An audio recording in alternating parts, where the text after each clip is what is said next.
പുരുഷന്മാർക്ക് തന്നെ അപമാനമായിട്ടുള്ള ഒരുത്തനായിട്ടാണ് എനിക്ക് ഈ അപ്പാനി ശരത്തിന് തോന്നുന്നത്. എല്ലാവരും വലിയ സിനിമാ നടനാണെന്നും പറഞ്ഞ് കൊട്ടിഘോഷിച്ച് വെച്ചിരിക്കുന്ന ഇവന് വെറും എന്താ പറയണേ, ഇങ്ങനെ ലോ ക്ലാസ് ഉണ്ടെങ്കിൽ അതിനേക്കാട്ട് താഴെ വല്ലതും പറയാനുണ്ടെങ്കിൽ താഴെ പറയാൻ പറ്റും. ഇന്നലെ രാത്രി തന്നെ ജയിലിൽ കിടന്ന അനുമോളെടുത്ത് വീണ്ടും അവൻ സ്റ്റണ്ടിന് ചെന്നു.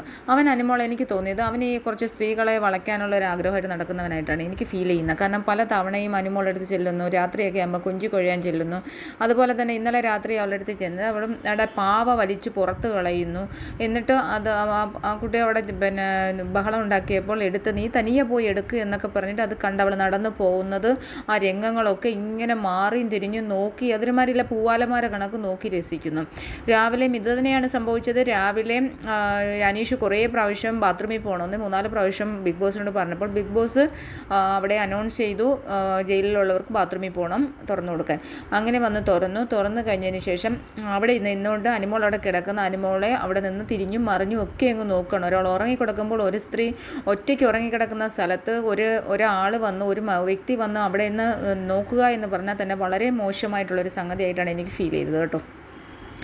അതുപോലെ തന്നെ തിരിച്ച് അനീഷ് കയറി കുറേ കഴിഞ്ഞപ്പം അനുമോൾക്ക് ബാത്റൂമിൽ പോകണം. ബാത്റൂമിൽ പോകുന്നതിന് മുമ്പ് ബാത്റൂമിൽ പോയി തിരിച്ച് കയറി വന്നു, ബാത്റൂമിൽ വിട്ടു. അത് കഴിഞ്ഞിട്ട് കുറേ നേരം ബാത്റൂമിൽ പോകാനായിട്ട് അടിച്ചടിച്ചിട്ട് ഒരു തരത്തിൽ അവർ തുറക്കത്തില്ല. ലാസ്റ്റ് ശൈത്യം എന്ന് പറഞ്ഞു. ശൈത്യം എന്നിട്ട് പറഞ്ഞിട്ടും അവിടെ ഇവിടെയൊക്കെ കറങ്ങി നടക്കുവാണ്. അതിനുശേഷം തുറന്നു കൊടുത്തിട്ട് അനുമോൾ ബാത്റൂമിൽ പോകുന്ന സമയത്ത് അനുമോളെക്കുറിച്ച് ജിസേലിനോട് പറഞ്ഞ് ചിരിക്കുന്നു.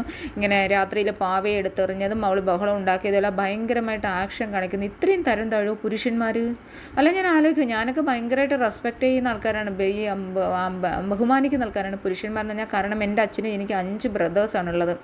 അപ്പോൾ നമ്മൾ ഈ ആൺപിള്ളേരെ കണ്ടും അല്ലെങ്കിൽ കുടുംബത്തിൽ വീട്ടിൽ ഇങ്ങനെ ആങ്ങളമാരെ ചേട്ടന്മാരെയൊക്കെ കണ്ടുമൊക്കെ നമ്മൾ വളർന്നതായതുകൊണ്ട് നമുക്ക് പുരുഷന്മാരെ ഭയങ്കര ബഹുമാനമായിരുന്നു. പക്ഷേ ഈ പുരുഷന്മാരുടെ ഇടയിൽ ഇതേ കണക്കുള്ള ഈ എന്താ പറയുന്നത്, ഇത്രയും തരംതാണ നീച ജന്മങ്ങളുണ്ടോ എന്ന് കാണുമ്പോൾ തന്നെ നമുക്ക് ഒരുമാതിരി തോന്നുകയാണ്. നമ്മളിങ്ങനെ ഒരു വീഡിയോ ഇടുമ്പോൾ പറയും അനുവിൻ്റെ PR ആണെന്ന്. എന്തായാലും ആരുടെയും PR ജോലി ചെയ്യേണ്ട ഒരു ഗതികേട് ഈശ്വരൻ ഇതുവരെയും തന്നിട്ടില്ല. ഈ എന്താ എൻ്റെ പ്രൊഫഷനിലും ഉന്നതമായി ഏറ്റവും അങ്ങേയറ്റത്തെ എഡ്യൂക്കേഷനുള്ള ഒരു വ്യക്തിയാണ് ഞാൻ ചെയ്യുന്ന വക്കീൽ പണിയിൽ ഏറ്റവും കൂടുതൽ എൻ്റെ അത്രയും വിദ്യാഭ്യാസമുള്ള ഒരു കേരളത്തിൽ തന്നെ കേരള ഹൈക്കോടതിയിൽ തന്നെ പ്രാക്ടീസ് ചെയ്യുന്നതെന്ന് സംശയമാണ്. അത്രമാത്രം പഠിത്തമുള്ള അത്രയും ഡിഗ്രീസ്, പോസ്റ്റ് ഗ്രാജുവേഷൻ ഡിഗ്രീസ് എടുത്ത് പ്രാക്ടീസ് ചെയ്യുന്ന ഒരു അഡ്വക്കേറ്റാണ്. അതുകൊണ്ട് ഏതൊരു വ്യക്തിയുടെയും PR ആയിട്ട് ജോലി ചെയ്യേണ്ട ഗതികേടൊന്നും ഈ ജന്മത്തിൽ എനിക്ക് വന്നിട്ടില്ല. അങ്ങനെയൊക്കെയുള്ള ഒരു ഗതികേട് വരുമ്പോൾ അന്ന് ഞാനങ്ങ് വേണ്ടെന്ന് നോക്കും ജീവിതം തന്നെ. അങ്ങനെയുള്ളൊരു ഈശ്വരൻ അങ്ങനെ തരുവാണെങ്കിൽ എന്തിനാ അത്രയൊക്കെ മതി ഭൂമിയിൽ ജീവിച്ച്. ആരുടെയും ജോലിക്കാരിയായിട്ട് ഞാൻ ഇന്നുവരെ ജീവിച്ചിട്ടില്ല. ഞാൻ സ്വന്തമായിട്ട് ഓഫീസിട്ട് സ്ഥാപനം നടത്തി ജീവിക്കുന്ന ഒരാളാണ്. പക്ഷേ നമുക്കിതൊക്കെ കാണുമ്പോൾ നമുക്കിത് പറയാതിരിക്കാൻ പറ്റില്ല. കാരണം പുരുഷന്മാരെ റെസ്പെക്റ്റ് ചെയ്യുന്ന സ്നേഹിക്കുന്ന ഒരു വ്യക്തി എന്ന നിലയിൽ എനിക്കും മകനാണുള്ളത്, അവനെ വളർന്നു വരുന്നതാണ്. അപ്പോൾ നമ്മൾ ഇത്രയും തരംതാണ പുരുഷന്മാർ ഈ നാട്ടിലുണ്ടോ എന്ന് നമുക്ക് അതിശയം തോന്നുവാണ്. അത്രമാത്രം വെറുതെ ഒരു സ്ത്രീ അല്ലെങ്കിൽ അവളുടെ ഭാഗത്ത് നിന്ന് എന്തെങ്കിലുമൊക്കെ മിസ്റ്റേക്ക് വന്നു കഴിഞ്ഞാൽ, മിസ്റ്റേക്ക് ചെയ്തു എന്നുള്ളത് എനിക്കിതുവരെയും തോന്നുന്നില്ല. അങ്ങനെ ചെയ്ത് കഴിഞ്ഞാൽ തന്നെ അതെന്തിനാണ് നമ്മൾ ഈ ആണുങ്ങൾ അല്ലെങ്കിൽ പുരുഷന്മാർ അവളെ കോക്രി കാണിക്കാനും അവളെ പുറകെ നടക്കാനും, ഇതൊരുമാതിരിയില്ല പൂവാലന്മാർ ഒരു സ്ത്രീകളെ കളിയാക്കത്തില്ല. വെറും ഇങ്ങേറ്റത്തിൽ എന്തിനാ ലഹരിക്കൊക്കെ അടിമയായ ആൺപിള്ളേർ ഒരു തരത്തിലും പറഞ്ഞാൽ കേൾക്കാൻ താല്പര്യം പെൺപിള്ളേരെ പുറകെ നടക്കുകയും അവരെ കിട്ടാതെ വരുമ്പോൾ ജലസിയിൽ അവരെ മോശമാക്കാൻ ശ്രമിക്കുകയും അവരെ ഉപദ്രവിക്കാൻ ശ്രമിക്കുകയൊക്കെ ചെയ്യുന്ന തരത്തിലുള്ള ഒരു ക്യാരക്ടർ, വളരെ നീചമായ ക്യാരക്ടർ. ഈ ശരത്ത് എന്ന് പറയുന്ന വ്യക്തിയെക്കുറിച്ചൊക്കെ നമ്മൾ വളരെ ഭയങ്കര എളുപ്പം കപ്പം കൊണ്ട് വാങ്ങിച്ചുകൊണ്ട് പോകും, ഇപ്പോൾ കപ്പം കൊണ്ട് പോകാൻ വന്ന ഒരു വ്യക്തിയായിട്ടാണ് നമ്മൾ ആദ്യം വന്നപ്പോൾ വിചാരിച്ചത്. പക്ഷേ ഇല്ല, ഓരോ ദിവസവും കഴിയും തോറും സ്വന്തം ക്യാരക്ടർ പുറത്തേക്ക് വരുവാണ്.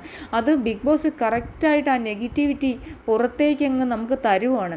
കുറേ എണ്ണം വന്ന് നമ്മൾ പറയുന്ന പോലെ PR ആണ് ആരെങ്കിലും എടുത്ത് പറഞ്ഞു. ഞാനിപ്പോൾ എത്ര ആൾക്കാരുടെ PR ആയിട്ട് പ്രവർത്തിക്കണം. അനീഷിൻ്റെ, ഷാനവാസിനെ കുറിച്ച് നല്ല വീഡിയോ ഇടാറുണ്ട്, അനീഷിനെ കുറിച്ച് നല്ല വീഡിയോ ഇടാറുണ്ട്, അനുമോളെക്കുറിച്ച് വീഡിയോ ഇടാറുണ്ട്, അതുപോലെ തന്നെ നൂറ ആദിലെക്കുറിച്ച്. അപ്പോൾ ഇവരുടെ എല്ലാം PR ആയിട്ട് വർക്ക് ചെയ്ത ഭയങ്കര സംഭവമല്ലേ. PR എന്ന് പറയുന്നത് വർക്ക് ചെയ്യുന്നത് എങ്ങനെയാണെന്ന് എനിക്കറിയത്തില്ല. അപ്പം ഈ PR എന്ന് പറയുന്ന വിവരദോഷി, വിവരം കെട്ടവളുമാരെ PR വർക്ക് ചെയ്യേണ്ട ഗതികേട് എന്തായാലും തൽക്കാലം എനിക്കില്ല. ആസ് എ യൂട്യൂബർ അല്ലെങ്കിൽ ഒരു ഷോ നോക്കിക്കാണുന്ന ഒരു പ്രേക്ഷക എന്ന നിലയിലാണ് ഞാൻ സംസാരിക്കുന്നത്.